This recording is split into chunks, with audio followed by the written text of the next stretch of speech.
everybody. Let's continue on with the chapter.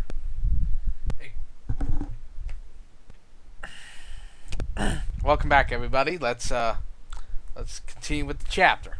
That just killed my enthusiasm.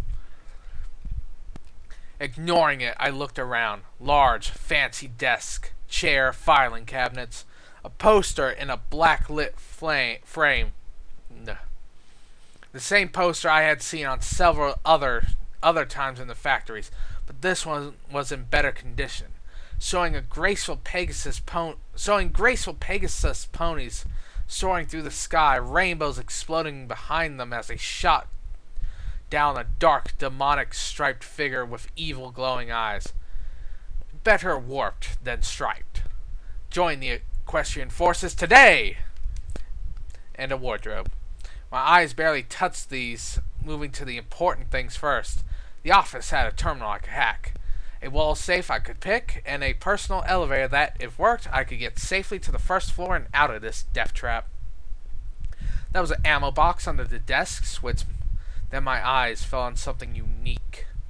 Mounted on the opposite wall was a glass case. There was a glass case, and in the case was a beautiful and perfectly preserved revolver. A similar model to mine, but crafted with what must have approached love.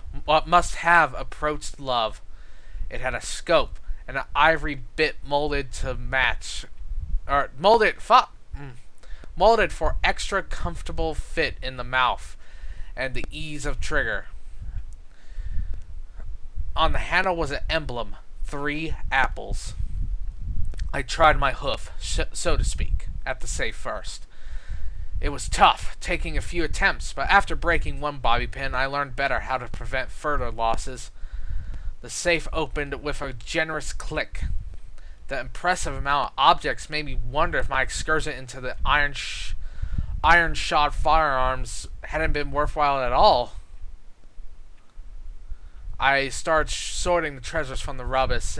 Inside was a sack full of pre-war coins, a copy of Equestria Army Today, a whole bunch of finance papers that ceased to mean anything hundreds of years ago, a box that looked like bubblegum. I couldn't decipher the writing on it. A Spark-O-Magic battery, and finally, an odd hoof-strapped Arcano tech device that looked like it was meant to interface with my pitbuck. Curious, I slid it on and let my pitbuck analyze it. Stealth buck, invisibility spell, 1 charge. Hot damn! Next was the terminal. Pulling out my utility suit, I slid out my access tool and started to work. This terminal was tougher to crack than the previous one. Even with my tools, I had to abort several times to avoid getting locked out. I pulled another apple from my bag and bit into it, intent on the screen, only to hit something painfully hard. Levitating the apple to my eye level, I saw a bullet bedded into. I know the feeling by accidentally biting into bone when you're eating a steak. Ugh, hurt. Nasty. Looking now at my saddlebags, there was indeed a small hole, though it took me several minutes to remember when that happened. Once in, I discovered a whole mess of notes and messages. In addition, the terminal had a shutdown key for all the robotic security, and it could remotely open both the safe and the display case. I rolled my eyes, thanking the universe ever so much for giving me this potential life-saving option, only now that I had already fought my way to the finish and no longer needed it. I also realized that I could have saved myself a bobby pin if I had worked on the computer first. Yeah, but then you wouldn't have gotten the experience. I told the terminal to open the display case. Doing so triggered a message. Cousin Brayburn, I know I ain't talked in some time, but the war effort's taking a twist for the scary, and I might not have a chance to see you again. I want to mend fences. Now I ain't gonna muck this up with words. We all know how well that went last time. Instead, I'm sending y'all little Macintosh as a gift and as an apology. So I'm sincere. Keep him safe for me, will ya? The accent was very much like that of the voice I found on Velvet Remedy's pit buck, although this time was clearly not from the same pony, but it was the earnest tone of the recording that made me pause. 200 years ago, some pony had given this gun as a token of apology and as an effort to reconnect with family. And that same pony's cousin had done just as she asked, preserving the weapon for generations after his own death. I wasn't going to leave it there, untouched by any pony until the building collapsed on it. But when I took it, I removed it respectfully. All that was left was going through the rest of the office. The ammo box held bullets for little Macintosh, and not a shy amount. In the wardrobe, I found some old maintenance suit that I could use to repair the holes in my own utility barding and other garments I had left behind. Eventually, I turned to the elevator and pushed the button. Nothing. Of course it didn't work. The wasteland just couldn't give me a break. Pulling out my tools, I opened the side hats and tried to figure out what was wrong and see if I could fix anything from there. To my great relief, I could. The elevator proved to be in impressive condition, particularly considering the rest of the building, but the battery interface was dead. For Celestia's mercy would have it, there had been a replacement in the safe. Once swapped the batteries, later I was on my way, and the door slid shut. The thought crossed my mind. Macintosh, wasn't that? Yeah. Well, looks like Brayburn. We're still close to Ponyville, right? Are we sure Brayburn was in charge of that factory? Maybe it's. Given the circumstances, it seems more like Applejack was intending to send little Macintosh out, but never got the chance, because Dodge, or, was it Appaloosa, is far away. It's far to the south. You know, far to the south. So there's no way that... Oh, I suppose Rayburn could have moved up north to run a factory, but I don't know. It just doesn't feel like the handgun made it to Little Brayburn, you know? If so, it's still quite... That would be quite sad, knowing that the apology never made it. I trotted between the collapsing buildings that littered the area around iron-shod firearms. Iron-shod. Ugh. Not having a particular direction to go, aimless, I hadn't found any signs of civilization. Civilized civilization, mind you. I had kind of given up on finding Velvet Remedy for now. I was satisfying myself with random exploration, although that had proven exceptionally dangerous. In Stable 2, I knew exactly what my future would be, as unbearably dull as it would have been. Out here, in the huge open outside, I was struggling with just the opposite. Never considered that having an assigned place might just be a relief, as it was a burden. My ears perked at the sound of overwrought triumphant music. I watched as a sprite bot fluttered down the cross street. Running up to it, I drew myself around in front of it. Watch her? It just floated by. I dashed in front of it again. Hello? The music just kept playing. I waved my hoof right in front of its lack of face. It danced around and kept going. Well, that was helpful. I picked a random direction and trotted again. Although involved Watcher's advice. Armor? Check. Weapons? Double check. Guidance? I looked back at the iron-shod building. A bit iffy, but check. Friends? It's kind of hard to make friends when there doesn't seem to be any pony around. My exasperated voice echoed... I did not do that line justice. My exasperated voice echoed off crumbling walls of concrete. If this was a quest, it was a lame one. I seriously needed to find something to do, preferably other than dodge and duck in Stable 2. In Stable 2, I felt painfully ordinary. I yearned to be special, and now I yearn to be anything. My downcast eyes chanced upon a Red Rider scooter amidst the ruin. Oh no. Reaching out hoof, I flipped it back onto its wheels and prodded it back and forth We're not in Ponyville anymore. It can't be Scootaloo Scooter. It better not be Scootaloo Scooter. Though that would be kind of cool if Lil Pip acquires like all the bits and bobs from like the CMC and the main 6. That would be pretty cool. 3 of the wheels were locked with rust, but to my surprise, one still turned. Looking around, I found myself on the edge of a playground. The swing and slide jutted in the oddly colored air, blackened by ancient spellfire, like bones of a great dead beast. The merry-go-round was warped and canted. The skeleton of a baby pony was still curled at one end. Oh, I can imagine that. Sadness and immense shame flooded me. I have been feeling sorry for myself in the midst of all this. Another tiny skeleton lay against the burnt husk of a tree. 3 roller skates in the dirt near its hooves. The 4th? I doubted anyone would ever know. Oh, that's sad. I can see it. You know, the little crumpled form just hugging the... Oh. At least it was quick. You know, at least it was a quick death. They got that going for them. It was fast. But still, that's not good. Oh, no, it's a baby pony. It's that one word, baby. Baby pony. Ooh.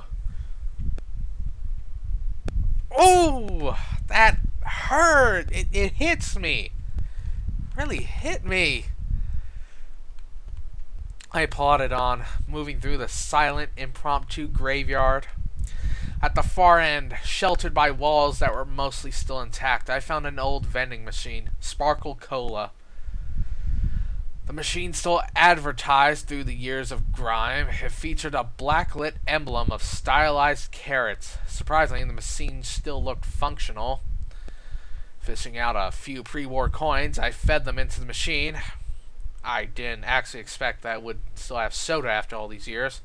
I was astonished when a bottle rolled out dutifully. So I didn't realize how thirsty I was. The Sparkle Cola was lukewarm, but actually rather delicious, with its delightfully carroty aftertaste. The clinking of my pit buck warned me that I was ingesting trace amounts of radiation with each swallow, but not enough to be harmful. I'd taken more harm standing at Sweet Apple Acres. And besides, it reached a point where my radiation intake began to make me sick. I had a couple Radaway potions. The only supplies from Iron Shod medical box I hadn't needed to use just to survive. I spotted a bench just around the side of the building and decided to take a load off my legs. Possibly read some of the Equestrian Army Today book I picked up. As I turned the corner, my gaze fell upon an old, torn poster affixed to the wall. The image was the face of an elderly pony, almost obtrusively pink coloration. Her mane was streaked with gray. On some pony, gray hair makes them look distinguished. On most, it makes them look old. Hers made her look like a candy cane. Her eyes were huge and staring.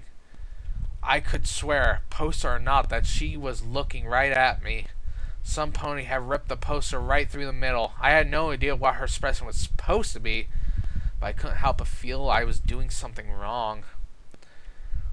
Both words above and below the image, now deeply faded, announced, "Pinkie Pie is watching you forever." There were additional words, very tiny beneath, so small and faded that I had to lean close to read them. A happy reminder from the Ministry of Morale. This is 1984 shit. That is 1984 shit. I do not approve. I do not approve, Equestria. You suck. God damn. Oh. Has it already been 15 minutes? Oh. Let's make it even 20. Oh, Ministry of Morale. Not cool.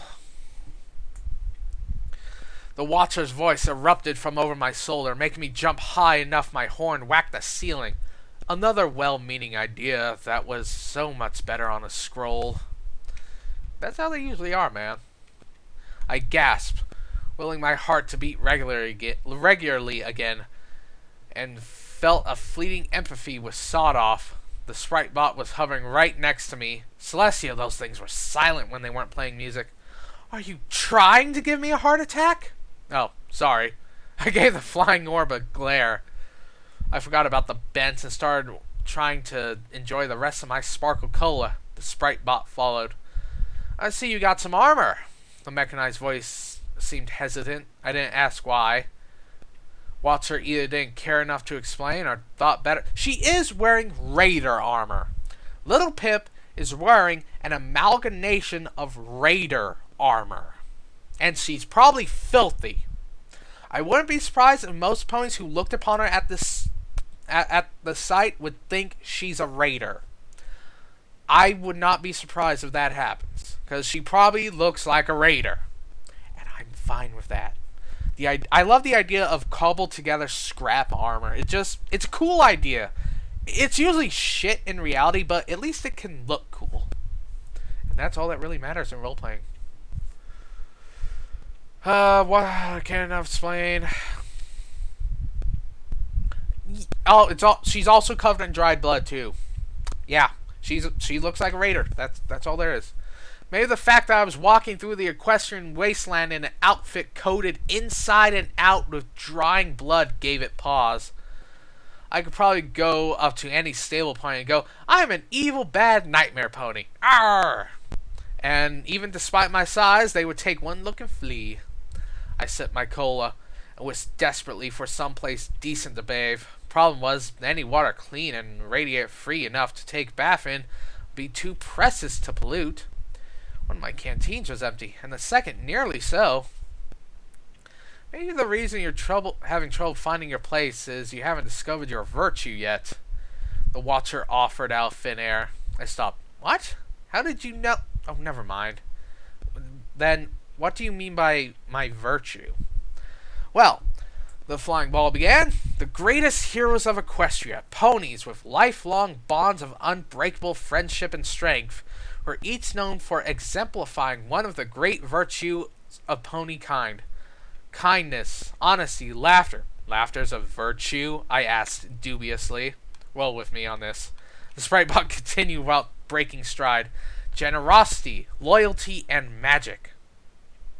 They really didn't know themselves or each other until one pony came to realize that her friends represented these virtues, and together they grew to live by them.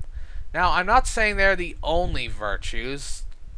They are just a... Now the bot paused, as if searching for words. Particularly important set. I may just be saying this. Perhaps if you learn to recognize the dominant virtue of your own heart, you will find yourself. And you won't need anyone or anything else to tell you your place in the watcher's voice cut out for an abrupt pop of music once again poured from the bot. Brilliant! I watched as the sprite bot slowly sailed away.